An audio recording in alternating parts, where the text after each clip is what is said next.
A continuación vamos a seguir la ruta del gas dentro de un circuito circular y aprovecharemos para ver qué camino lleva en la máquina de anestesia.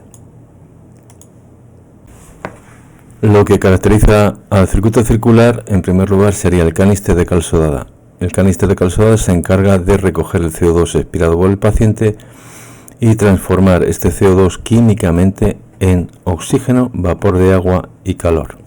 Bien, aquí tenemos el esquema que hemos estado manejando en estos seminarios y vamos a ver cuál es el camino que lleva el gas dentro de esta instalación.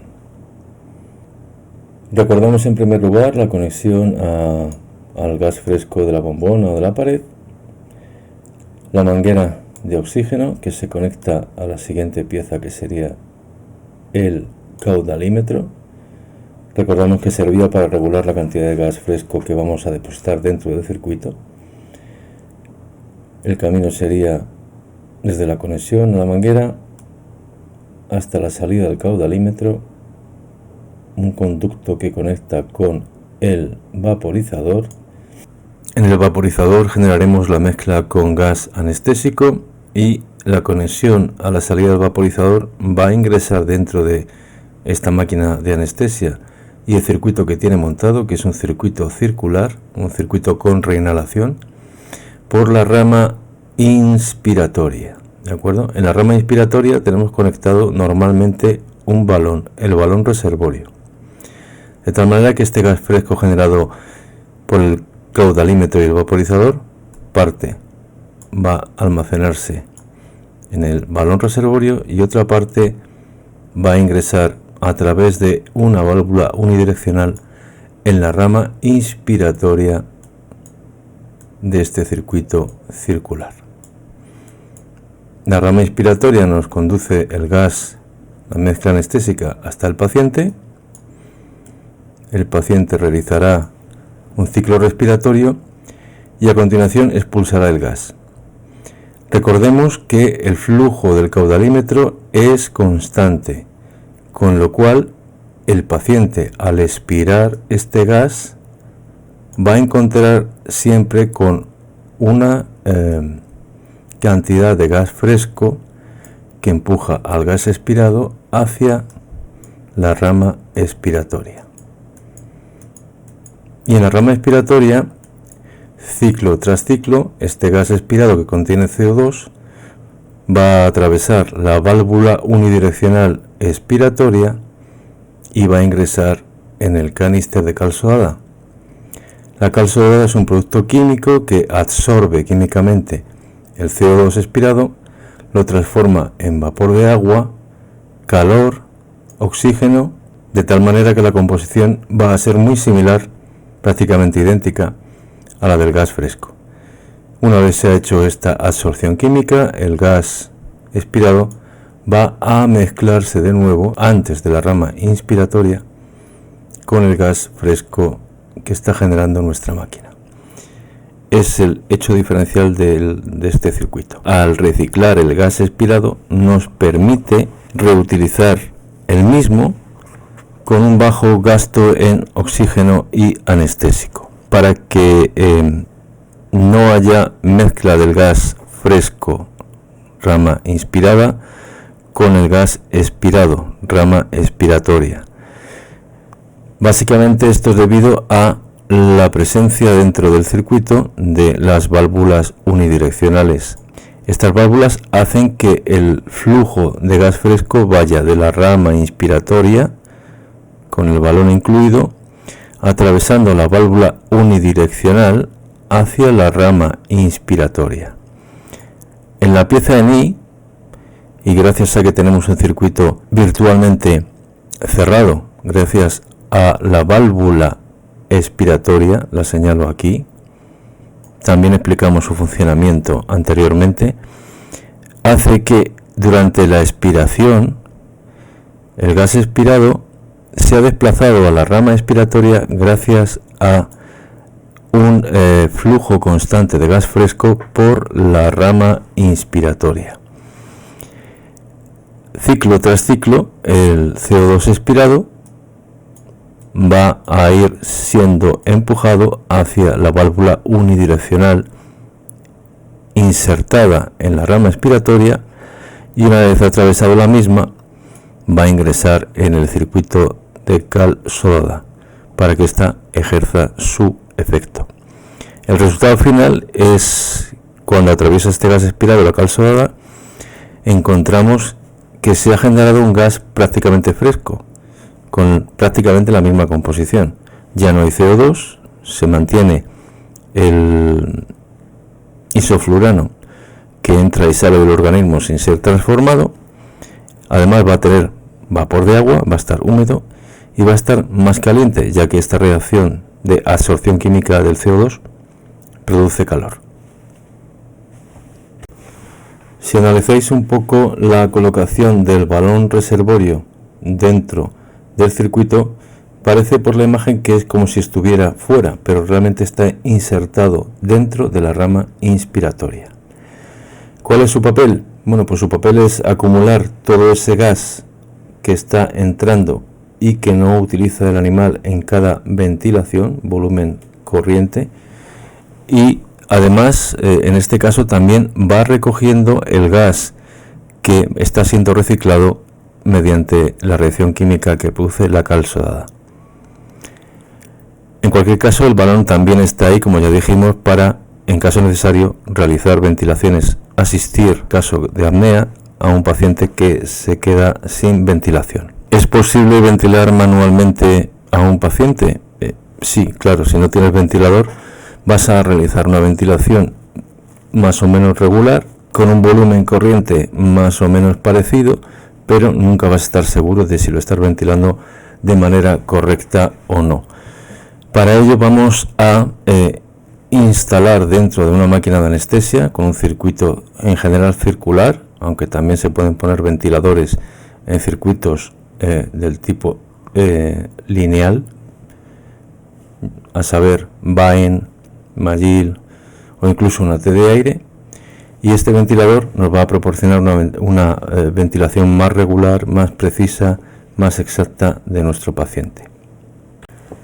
Por lo tanto, el ventilador no es ni más ni menos que el sustituto del balón reservorio, que nos permite controlar de un modo preciso la ventilación mecánica, no manual. ¿Y qué significa precisión en la ventilación? Pues ni más ni menos que el ventilador nos va a permitir controlar el volumen corriente, es decir, la cantidad de gas que pasa en cada ventilación a los pulmones mediante presión positiva. Vamos a poder controlar la frecuencia respiratoria, el número de ventilaciones que se producen en el paciente en cada minuto, que sería más o menos el número de veces que tendríamos que apretar el balón con nuestra mano. Y por lo tanto, en función del volumen corriente y la frecuencia respiratoria, estamos dando al paciente un cierto volumen minuto, ¿vale? Este volumen minuto es el volumen impulsado dentro de los pulmones en una unidad de tiempo, en un minuto. También, mediante ciertas regulaciones que suelen tener los ventiladores, vamos a poder controlar el máximo de presión que vamos a ejercer sobre las vías respiratorias para evitar dañar los pulmones. Es decir, con un ventilador controlamos la forma en que ventilamos al paciente y la cantidad de gas o mezcla anestésica que vamos a hacer pasar por los pulmones del paciente en cada minuto. A continuación vamos a intentar explicar dónde conectamos un ventilador dentro del circuito anestésico y cómo se desarrolla un ciclo de ventilación dentro del mismo. Aquí tenemos el esquema general que hemos tenido manejando durante estas presentaciones de seminario, y vamos a intentar colocar el ventilador donde corresponde y describir el ciclo que se realiza en la máquina con un ventilador puesto. Hay que tener claro que el ventilador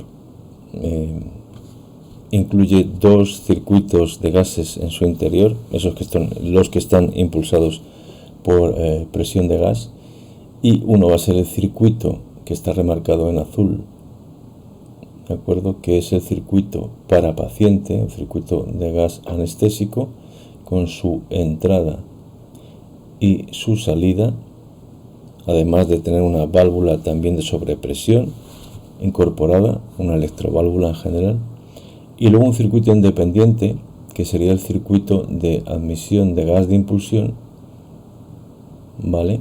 También activado por electroválvulas y sensores, y que sería, digamos, la mano invisible que está ocupando el espacio externo.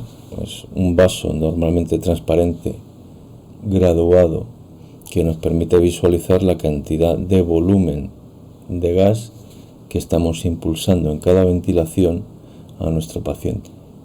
El descenso de la concertina desde la posición 0 hasta, bueno, el nivel regulado mediante los controles del ventilador. He dicho descenso, aunque no vamos a meternos en ello. Hay otros diseños de ventiladores que en lugar de tener concertinas descendentes, ayudadas por la gravedad, entre comillas, presentan concertinas ascendentes en el sentido contrario. Pero bueno, esto ya son problemas técnicos. Aquí vamos a ver ampliado un ventilador, un esquema de ventilador impulsado por gas o neumático, y vamos a ver de qué partes fundamentales consta. Por un lado, recordar lo de los dos circuitos, un circuito de gas anestésico para paciente, lo que hay dentro de la concertina y que se impulsa al paciente a través de una conexión al circuito, a la rama inspiratoria, y una serie de válvulas de salida de este gas anestésico al paciente y de admisión y expulsión del gas propulsor por fuera de la concertina, entre la concertina y el vaso de impulsión de la misma. La conexión de la concertina al circuito, a la rama inspiratoria del circuito circular, permite que haya una admisión de gas fresco y un llenado que en principio es pasivo. La concertina se va llenando en función del flujo de gas fresco que llega a la misma desde la rama inspiratoria. Se va llenando hasta el máximo que admite la concertina, en donde marcaría el 0. Esto no significa que esté no llena, sino que está al máximo llena, ¿vale? Es una escala de graduación del volumen que el animal va a inspirar. Tanto desciende la concertina, tanto volumen estamos empujando o está inspirando de manera activa el paciente.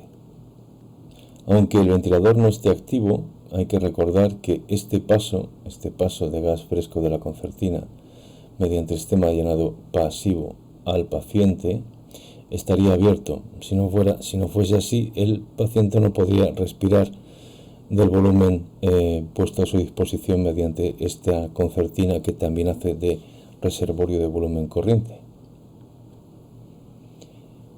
Vamos a empezar a hacer una ventilación mecánica y al activar el ventilador hay una válvula de control de propulsión que se abre en función, con una rapidez mayor o menor en función de la velocidad o frecuencia respiratoria programada. En este punto, cuando la válvula de disparo programado se abre, hay un paso de presión al vaso de impulsión del ventilador. La presión dentro del mismo es la necesaria para empujar el volumen programado por el ventilador o en el ventilador, o bien la presión programada en el ventilador. Hay ventiladores de presión, ventiladores de volumen. Cuando ha entrado esta presión al vaso de impulsión de la concertina, el siguiente paso sería la impulsión de la misma con la apertura del paso de gas al paciente y la impulsión del volumen corriente programado. En este caso, la situación de reposo estaba en 0. En esta pequeña animación hemos hecho que la concertina bajara 2 litros. ¿Vale? Es una exageración, pero es solamente un ejemplo. En un ventilador tenemos un volumen reservado al paciente para impulsar gas de respiración o gas anestésico. Sería la concertina, el circuito de admisión y el circuito de conexión al paciente, y otro circuito que sería el circuito de impulsión, circuito neumático, mecánico o electrónico. En cualquier caso, tenemos que tener en cuenta que tenemos un sistema de control coordinado entre la válvula de admisión de presión en el circuito de impulsión de un ventilador clásico de concertina y un circuito de control de volumen o presión que pasa a nuestro paciente.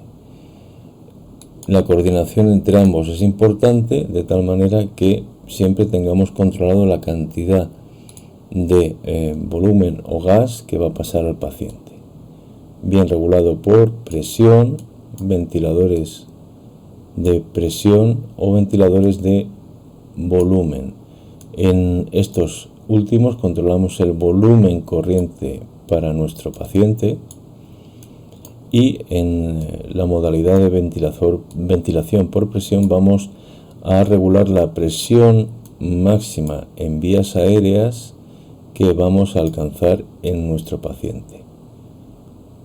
Estos conceptos de presión y volumen se explicarán mejor en las clases y prácticas de ventilación mecánica.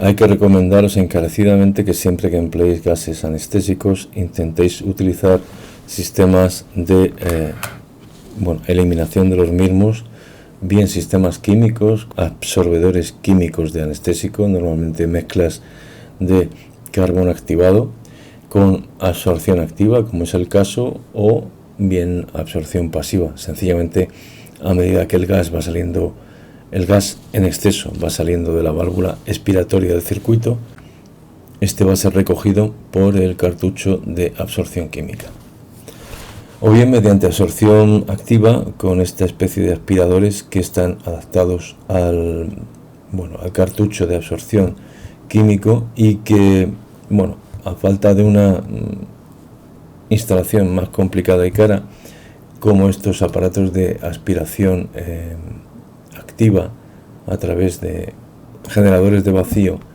de una instalación más cara y complicada, pues resultan bastante adecuados. ¿Dónde se colocaría este cartucho con absorción pasiva o activa? Pues como veis aquí, en la salida o válvula expiratoria del esquema de máquina que hemos venido utilizando durante estas presentaciones. Tener muy claro que estos cartuchos tienen una vida útil limitada y que su control, el control de su actuación, se obtiene pesando el cartucho cada X horas y viendo un incremento de peso máximo que nos indica el fabricante, a partir del cual este ya no está activo. Este sería un buen libro para enterarse de cuestiones técnicas relevantes en anestesia. Y aquí podéis dejar, si queréis hacer algún tipo de consulta sobre estos seminarios de máquinas y materiales 1.